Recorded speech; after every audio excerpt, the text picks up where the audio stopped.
Pero hay un tema del que quizá poco se habla o poco se ha abordado y estamos en el segundo estudio sobre consumo de drogas en estudiantes universitarios 2024. Lejos de que esto sea para estigmatizar, esto es para conocer una realidad y poder abordarla con políticas públicas, con toma de conciencia y demás, y también tomarle el pulso a cuál es esta situación. Jessica Ramírez nos acompaña hoy, ella es doctora en Sociología, investigadora del Observatorio Uruguayo de Drogas. Bienvenida, buenos días. Buenos días a todos. Bienvenida. Gracias. Jessica, contanos de qué se ha tratado este estudio, justamente por qué se desarrolla, es el segundo estudio y los principales indicadores que ustedes han evaluado.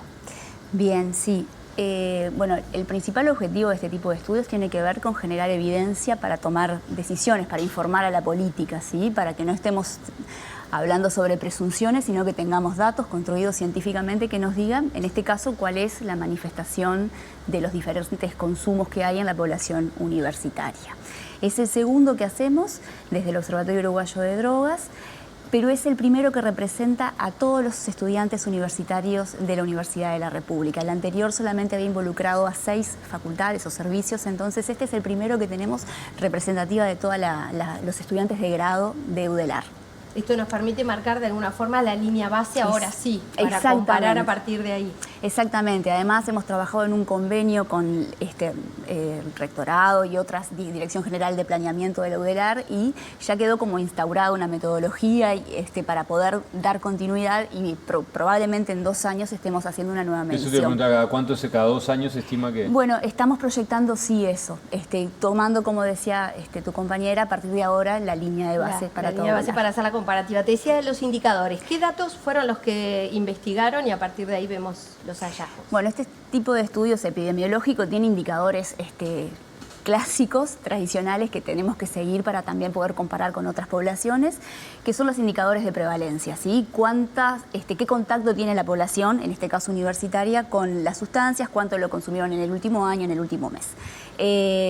Los principales resultados, bueno, muestran que el consumo más extendido es el de alcohol, como en la población general, es la primera sustancia que aparece, luego el tabaco y luego cannabis. En cuarto lugar, en la población universitaria, lo que hallamos fue que los psicofármacos muestran una presencia algo mayor de lo que vemos en los sus pares no universitarios en población general. Eso es un poco el ordenamiento. Los datos dan cuenta de, 8 de cada 10 universitarios consumió alcohol alguna vez en los últimos 12 meses, 1 de cada 4, la cuarta parte, tabaco, y también más o menos en ese nivel cannabis. 1 de cada 4 consumió cannabis en el último año. A mí una de las cosas que más me sorprendió, te confieso, Jessica, es el dato en relación a las mujeres, ¿no? Las mujeres en la comparativa con los hombres, porque dice que las mujeres universitarias duplican a los hombres en el uso de tranquilizantes o antidepresivos. ¿Es así? Sí, siempre el consumo de psicofármacos, el patrón de comportamiento que muestra es mayormente feminizado, ¿sí? Tanto en esta población como si miramos a toda la población del país. Es verdad, son las mujeres las que muestran un mayor nivel de consumo de psicofármacos de cualquiera de ellos.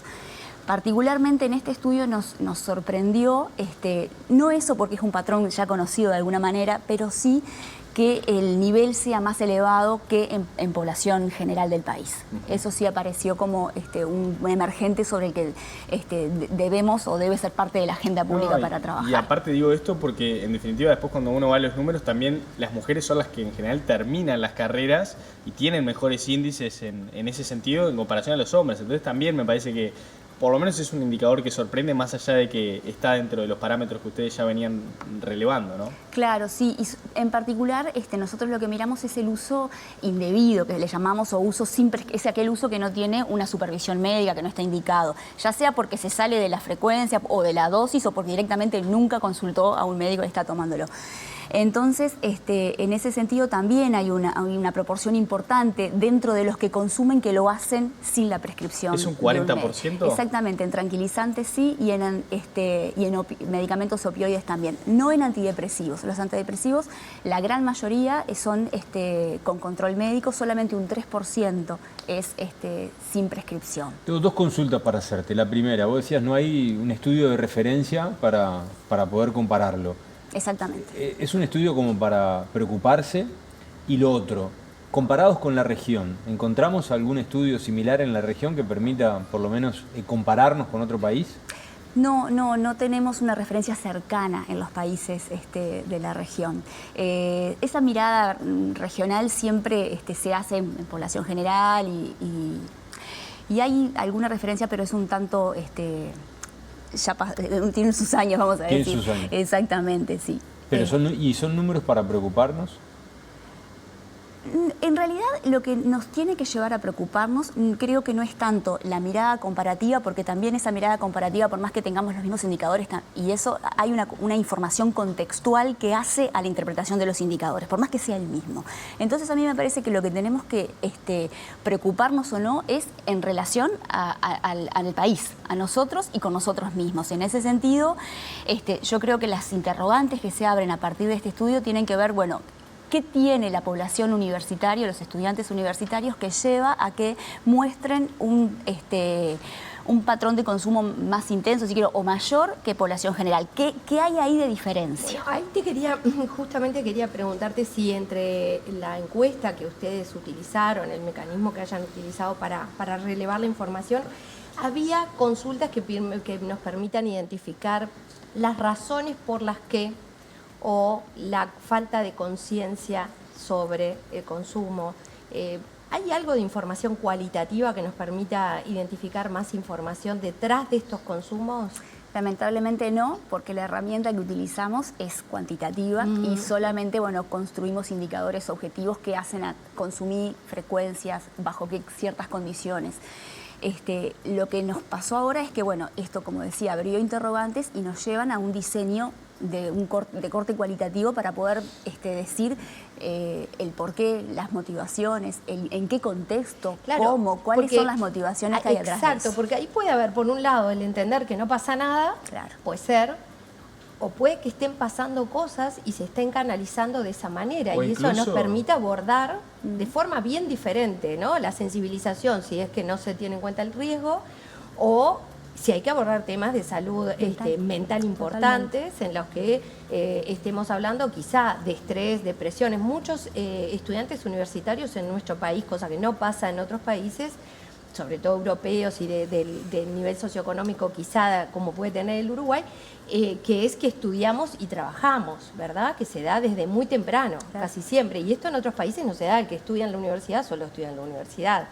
Entonces, bueno, quizá eso haría la gran diferencia, más allá de que esto ya es un llamado de atención. Claro, pues, aparte sumo a eso que decís, Rod, el manejo del estrés por un lado quizás sea un argumento, una excusa si querés, y quizás otra lectura sea, bueno, esto quizás me permite mejorar el rendimiento académico de algún modo, ¿no? Esto lo trazo como análisis hipotético teniendo en cuenta lo que decía Rosario, ¿no? Pero claro, son algunas de las lecturas, me parece, ¿no? Sí, hay varias hipótesis en ese sentido. Una línea tiene que ver con el desconocimiento del riesgo, de los efectos de claro, los psicofármacos, ahí puede haber algo. Otra puede tener que ver también con el acceso, capaz hay mayor acceso en ciertos círculos a los psicofármacos, unido a que no se conoce bien o se desconoce cuáles son los... Nos lo preguntábamos antes de bajar aquí al piso, ¿dónde se consiguen, por ejemplo, claro, también, ¿no? Porque si hay sin prescripción, quiere decir que aquello de que hay un mercado negro se puede estar dando y se puede identificar quizá. No, y otro disparador también es que el uruguayo está acostumbrado a automedicarse, ¿no? Claro, eso también eso es muy preocupante. Hay una cultura de no consulto porque me dijo fulano, porque me dijo mengano, claro, y eso también puede ser una explicación, ¿no? Sí, sin duda. Y lo otro es lo que decía, condiciones o circunstancias que se dan precisamente en la vida universitaria, que puede tener con las exigencias iniciales, la adaptación al inicio de la vida universitaria, las exigencias, la frustración, la presión académica por rendir. O sea, son todas hipótesis que evidentemente deben ser sometidas a prueba para poder generar la evidencia que nos permita ¿Crees cuándo pensás que puede haber este segundo paso, que sería ya de un análisis más cualitativo, y qué dificultades puede tener desarrollarlo? No, dificultades ninguna en términos de, bueno, si se cuentan con presupuestos, si se cuentan con voluntad de los actores involucrados para hacerlo, es simplemente una investigación más, un diseño sí con un corte cualitativo que nos permita dar respuesta a esto. No veo limitaciones en tanto los equipos técnicos están, hay una línea de trabajo con la universidad a partir de esto también que se abre y para ellos son datos muy interesantes y hay muchos espacios en la universidad, bienestar estudiantil, otras articulaciones donde ellos pueden también trabajarlos. Jessica, también se plantea en el informe que los centros educativos sean como una ventana de oportunidad para la prevención justamente. Exactamente. ¿De qué manera se podría canalizar esto? ¿Qué espacios se pueden abrir? Bueno, ahí la oportunidad está en que los estudiantes universitarios están en este espacio, transitan diariamente por estos espacios, entonces, bueno, pueden ser de alguna forma fácilmente abordados. El diseño de políticas de prevención tendrá que adecuarse a en particular a cada una de las facultades y servicios. Y sabes que ahora me estoy dando cuenta que uno de los objetivos más importantes también y que me parece importante señalar tiene que ver con discriminar lo que es el consumo de lo que es el consumo o uso problemático de las sustancias. Sí. Porque tendemos muchas veces a hablar del consumo de drogas y entonces el 80% de los estudiantes universitarios. Y en realidad hay que poder discriminar y yo creo que la política pública de drogas de nuestro país desde hace más de 20 años que viene intentando señalar y poner el foco en el uso problemático y no en el consumo. En general, ¿verdad? Sino en aquellos consumos que muestran un patrón nocivo, algún patrón que evidentemente necesita, o de uso intenso, que necesita algún abordaje. Ahí los números son bastante menos, ¿no? En el alcohol, si nosotros nos concentramos en los que consumieron alcohol de los universitarios, el 12% muestra uso problemático de alcohol. De los que consumen cannabis, el 4%. Entonces, porque esto dimensiona también las medidas que vos tenés que tomar y los espacios que podés generar y ver cuál es tu público objetivo. En algunos casos es tomar conciencia del riesgo que puede tener, pero en otros hay abordajes mucho más complejos, que es cuando ya existe una adicción. Recién nos preguntaba por acá nuestra productora si hay algún otro corte en la estadística que tenga que ver no solamente con el género, sino, por ejemplo, nivel socioeconómico, el tipo de formación, los años de la carrera. ¿Hay algunos otros cortes que permitan hacer alguna diferenciación? Sí, además del sexo tenemos obviamente los sociodemográficos básicos por edad, también por lugar de residencia, porque se representó a los estudiantes de todo el país. Sí. Ahí, bueno, los estudiantes de Montevideo, residentes en Montevideo, muestran mayor consumo de alcohol, de cannabis, que los del interior. Y el patrón se da, por ejemplo, los psicofármacos y en el uso sin prescripción, que era uno de nuestros focos, a medida que aumenta la edad, el uso sin prescripción baja. O sea, son los más jóvenes los que consumen más de esta forma indebida. Interesante dato también. Sí, bien. Sí. Jessica, en el final, si hay alguien del otro lado y quiere ver este informe, ¿dónde lo puede encontrar? Y hablarnos un poquito del observatorio, ¿en qué están? ¿Están preparando algún otro informe? Sí, exactamente. El Observatorio Uruguayo de Drogas tiene estudios periódicos en población general, en estudiantes de educación media.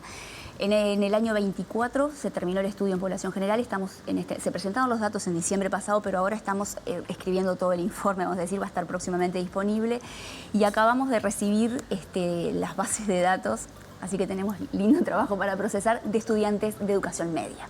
Eso estamos en este momento con eso y bueno, próximamente. Va a ser interesante también, ¿no? Claro, eso sí, porque además sí tenemos series desde el año 2003. Entonces perfecto. Eso es una mirada evolutiva muy interesante. Y aparte acá se pueden cruzar los datos, porque acá el de educación media en algún momento va a llegar a la terciaria y acá vos podés ver esos números que bueno, sirven para tomar decisiones. Sí, hay nuevos consumos que ahí también va a ser interesante ver, porque todo este tema hemos hablado de los energizantes, por ejemplo.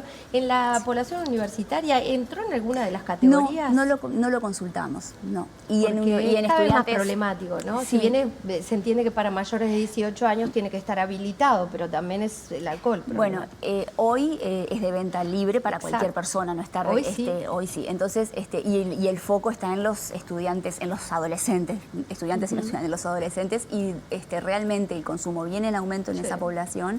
Así nos venía mostrando la serie y bueno, creo que va ¿Y en este estudio que están trabajando lo consultaron? Sí. Lo consultaron, así que iba a haber datos. ¿Y dónde encuentran estos Está colgada en la página del Observatorio Uruguayo de Drogas, dentro de la Junta Nacional de Drogas. Hay un lugar que dice investigación, bueno, y ahí están todos y todos los otros informes. Jessica, ha sido muy amable con nosotros, gracias por haber venido y bueno, cuando haya más datos o otros informes, te invitamos nuevamente. Bueno, muchísimas gracias a ustedes.